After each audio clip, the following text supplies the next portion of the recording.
Elinye icala isiseko iDaughters of St Anne's Sodality sisebenzise usuku lwelifa lemveli ukuphehlelela iphulo elinamandla okuqubisana nokusetshenziswa gwenxa kweziyobisi.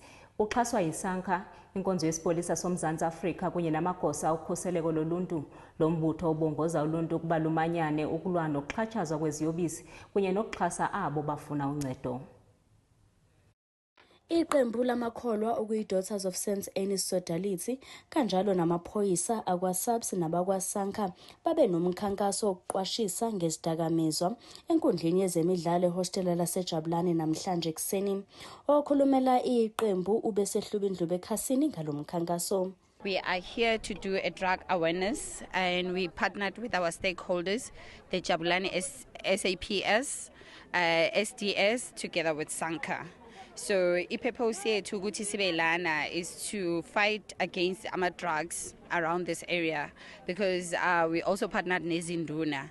They understand the pain that some parents experience, so we wanted to bring it closer to where they mostly go to and have drugs, so that people can understand ukuthi kwenzakalani around the area. Okay. Khona manjalo umdidiyeli weSANCA uMoses Siyaga ogcizelele ukuthi amalungu omphakathi kumele asizane ukuze kuliwe nodaba lokusebenziswa kwezidakamizwa budlabha. Uphinde wanxusa amalungu omphakathi ukuthi abike uma kukhona osenkingeni mayelana nokusebenzisa izidakamizwa budlabha. Our main purpose was simple, was to come and address and educate people about substances and basically how to get help from us, because we know that currently as we speak, drugs are a problem in this country.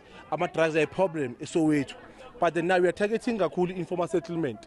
Reason why we're doing that, because of a program called ITISH. ITISH is the one that actually guides us now to say a certain in Abantema hostel. Because in that mind you are neglecting people in Abantema hostel. What is our job is to make sure that police are not abusing the community. The community doesn't abuse the police. Also, we are the eyes and ears of the police, because as isihlala elokishini yithi esihlala phambi kwegebengu nabotsotsi, yithi esazi yonke into what is happening. So we are here to assist the community and to assist the police. Kule event yanamhlanje, that's why sijabulele ukuthi ibe khona la, si-invite ne-community ngobuningi ayizange ize. Ubesebalula ukuthi inhloso nqangi enkulu yalomcimbi bekubhekana nenkinga yokusetshenziswa kwezidakamizwa emalokishini.